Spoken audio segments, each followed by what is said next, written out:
আসসালামু আলাইকুম ওয়া রাহমাতুল্লাহি ওয়া বারাকাতুহু।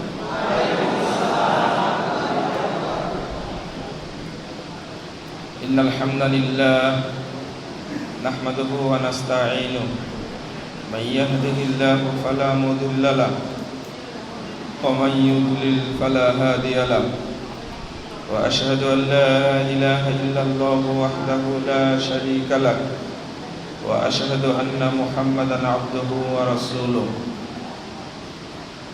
أما بعد فأعوذ بالله من الشيطان الرجيم ومن يكفر بالإيمان فقد حبط عمله وهو في الآخرة من الخاسرين وقال تعالى في موضع آخر الذين آمنوا ولم يلبسوا إيمانهم بظلم أولئك لهم الأمن وهم مهتدون عن أبي هريرة رضي الله عنه قال قال رسول الله صلى الله عليه وسلم كل أمتي يدخلون الجنة إلا من أبى قيل من أبى قال من أطاعني دخل الجنة ومن عصاني فقد أبى رواه البخاري وعنه قال جاء أعرابي إلى النبي صلى الله عليه وسلم فقال دلني على عمل إذا عملته دخلت الجنة قال تعبد الله لا تشرك به شيئا وتقيم الصلاة المكتوبة وتؤدي الزكاة المفروضة وتصوم رمضان قال رجل الله لا أزيد على هذا ولا أنقص منه فلما ولى قال رسول الله صلى الله عليه وسلم من سره أن ينظر إلى رجل من أهل الجنة فلينظر إلى هذا رواه البخاري محترم সভাপতি উপস্থিত আজকের মাহফিলের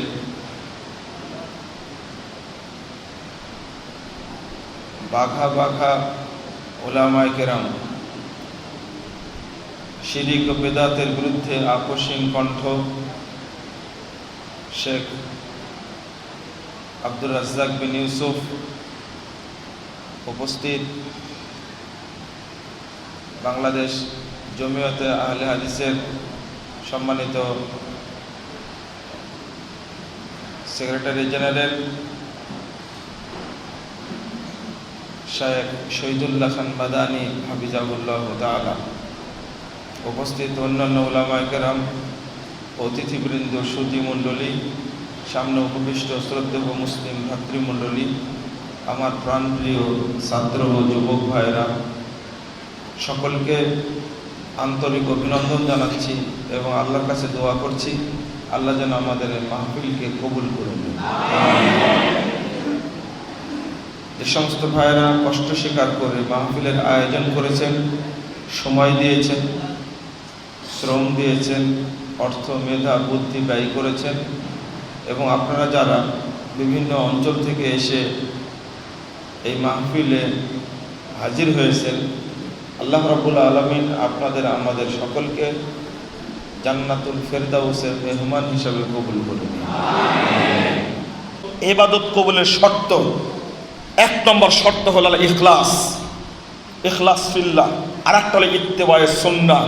সংক্ষেপ কথা হলো এই, যদি ইবাদত করতে গিয়ে ইবাদতটা মুহাম্মদ সাল্লাল্লাহু আলাইহি সাল্লামের তরিকা অনুযায়ী না হয় তাহলে ওই ইবাদত বিদআত হয়ে যাবে।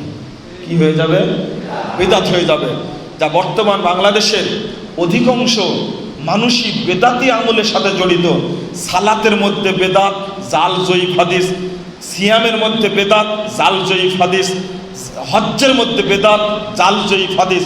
রাসূলের তরিকায় কেউ আমল করে না। তবে প্রত্যেকটা ক্ষেত্রে আল্লাহ নবী কিন্তু মূলনীতি দিয়েছেন। যেমন মূলনীতি সালাতের ক্ষেত্রে মূলনীতি কি? সল্লু কামা রাআইতুমুনি উসাল্লি, তোমরা ওইভাবেই সালাত আদায় করো যেভাবে আমাকে সালাত আদায় করতে দেখছো। দেখেন সালাতের ক্ষেত্রে মূলনীতি যত সালাত আছে সব সালাত একজন ব্যক্তির তরিকা আদায় করতে হবে, তিনি হলেন মুহাম্মদ সাল্লাল্লাহু আলাইহি সাল্লাম। ইব্রাহিম আলাইহিস সালামের তরিকা আদায় করলে হবে না, আদম আলাইহিস সালামের তরিকা আদায় করলে হবে না, কার তরিকা আদায় করতে হবে? মুহাম্মদ সাল্লাল্লাহু আলাইহি সাল্লামের তরিকায়। 631 নম্বর হাদিস, 1074 নম্বর হাদিস সহিহ মুসলিমের মধ্যে আসছে, মুহাম্মদ রাসূলুল্লাহ সাল্লাল্লাহু আলাইহি সাল্লাম বলছেন, খুযু আন্নী মানাসিকাকুম। এই ইবারতটা আসছে বাইহাকির সুনানুল কুবরার মধ্যে 9596 নম্বর হাদিস।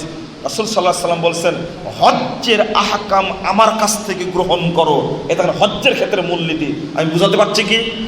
সালাতের ক্ষেত্রে মূলনীতি দিলেন একটা, হজ্জের ক্ষেত্রে মূলনীতি দিলেন, রাজনীতির ক্ষেত্রে মূলনীতি, অর্থনীতির ক্ষেত্রে মূলনীতি, ব্যবসায়ের ক্ষেত্রে মূলনীতি। ব্যবসায়ের ক্ষেত্রে মূলনীতি দিলেন, মান গাশশানা ফালাইসা মিন্না। যে ব্যক্তি আমাদের সাথে ব্যবসায় প্রতারণা করলো সে আমার অন্তর্ভুক্ত নয়। এটা ব্যবসায়ের মূলনীতি। রাজনীতির মূলনীতি, লা তাআতা লিমাখলুকিন ফি মাসিয়াতিল খালিক। স্রষ্টার অবাধ্যতা করে সৃষ্টির আনুগত্য চলবে না। এটা রাষ্ট্রিক মূলনীতি। এটা সিয়ামের ক্ষেত্রে মূলনীতি আল্লাহ নবী দিয়ে গেছেন, মাল্লাম ইয়াদা কাওলা যুর ওয়াল আমালা বিহি ফালাইসা লিল্লাহি হাজা আন ইয়াদা তাআমা ওয়া শারাবা। যে ব্যক্তি সিয়াম পালন করলো, মিথ্যা কথা খারাপ কাজ ছাড়লো না, তার সিয়াম থাকা না থাকা একই সমান। এইগুলো নবী মুহাম্মদ সাল্লাল্লাহু আলাইহি সাল্লাম মূলনীতি দিয়ে গেছেন তার আনুগত্য করার জন্য। আমি আপনাদেরকে 5টি কথা শিখিয়ে দিই, বক্তব্যটা শেষ করে দেব। সেটা হলো এক নম্বরটা কি? সেটা হলো রাসূল সাল্লাল্লাহু আলাইহি সাল্লামের সুন্নাত মানতে চাইলে শর্ত হবে 5টা। 1 নম্বর শর্তটা হলো স্থান, 2 সময়, যেই স্থানে করেছেন ওই স্থানেই করতে হবে। বুঝতে পারেননি? 1 নম্বর কি? স্থান। ইবাদত যেই স্থানে আল্লাহ নবী করেছেন ওই স্থানেই করতে হবে।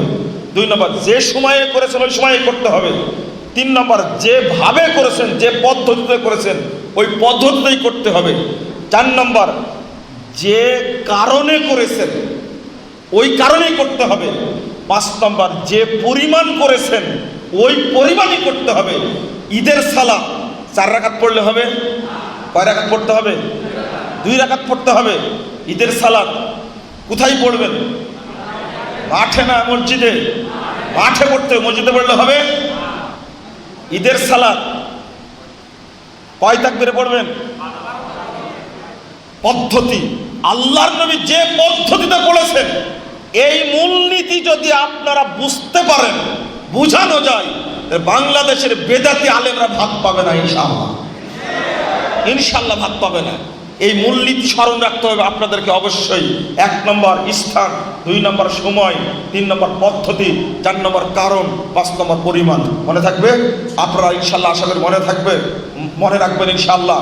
বন্ধুরা আমার শেষ আবেদন হলো এতটুকু, আসুন বাংলাদেশের প্রেক্ষাপট অনুযায়ী আজকে আহলে হাদিসদের বিরুদ্ধে গভীর ষড়যন্ত্র চলছে, আহলে হাদিসদেরকে নানাভাবে কুণ্ঠাসা করার পরিকল্পনা চলছে। বেদাতি আলেমরা আজকে ঐক্যবদ্ধ হয়ে মরণ কামড় দিয়েছে, তার প্রথম এজেন্ডা বাস্তবায়ন করেছে পিস টিভি বন্ধ করে দিয়ে। আগামী দিনে তারা টিভিতে ঘোষণা করছে আহলে হাদিসদের মাদ্রাসা মসজিদগুলোকে কিভাবে জঙ্গিবাদের আখড়া প্রমাণ করে এগুলো বন্ধ করে দিতে তাদের ষড়যন্ত্র চলছে। আমি দাবি করছি ইনশাআল্লাহ এই ষড়যন্ত্র বাস্তবায়ন হবে না ইনশাআল্লাহ। যারা আহলে হাদিসদের বিরুদ্ধে নেমেছে, ইংরেজরা অস্ত্র শস্ত্র সজ্জিত বাহিনী, আহলে হাদিসদের মধ্যে মুজাহিদের সাথে তারা পারেনি। আল্লাহর পক্ষ থেকে গজব নাযিল হয়ে তারা ধ্বংস হয়েছে, উপমহাদেশ ছাড়তে বাধ্য হয়েছে। বাংলাদেশের যে বেদাতিরা আজকে কোরআন এবং সহিহ হাদিসের অনুসারীদের বিরুদ্ধে, আহলে হাদিসদের বিরুদ্ধে, সালাফিদের বিরুদ্ধে অবস্থান নিয়েছে, ইনশাআল্লাহ এমন একদিন পরিবেশ তৈরি হবে, তাওহীদের জয় হবে, নির্ভেজাল তাওহীদ প্রতিষ্ঠা লাভ করবে। বেদাতি আলেমরা ইঁদুরের মতো গর্তের মধ্যে ঢুকতে বাধ্য হবে ইনশাআল্লাহ। কোনো সন্দেহ নয়, ভয়ের কোনো কারণ নাই, চিন্তার কোনো কারণ নাই। একটা হাদিসই শান্ত না, লা তাসালু তাইফাতু মিন উম্মতি দাইফিল হক লা ইয়াদুররু মান খাযালাহু হাত্তা ইয়াতি আমরুল্লাহ ওয়া হুম কাযালিক। আল্লাহ নবী বলছেন এই হাদিস আপনার জন্য আমার জন্য সান্ত্বনা। চিরদিন একটি দল হকের উপরে বিজয়ী থাকবে, বিরোধীরা তাদের কোনো ক্ষতি করতে পারবে না। ইতিমধ্যে কিয়ামত চলে আসবে, তারা বিজয়ী থাকবে, তাদের ক্ষতি কেউ করতে পারবে না। আলহামদুলিল্লাহ, গোটা পৃথিবীব্যাপী চ্যালেঞ্জ একটাই মাত্র, আমাদের অস্ত্র কুনুতে নাজেলা। বিপদগ্রস্ত হলেই কুনুতে নাজেলা পড়ব। আল্লাহর পক্ষ থেকে আসমানি ক্ষেপণাস্ত্র নাজিল হলে পৃথিবীর কোনো কিছু টিকতে পারবে না ইনশাআল্লাহ। আল্লাহ তুমি আমাদের কবুল করো, আমিন।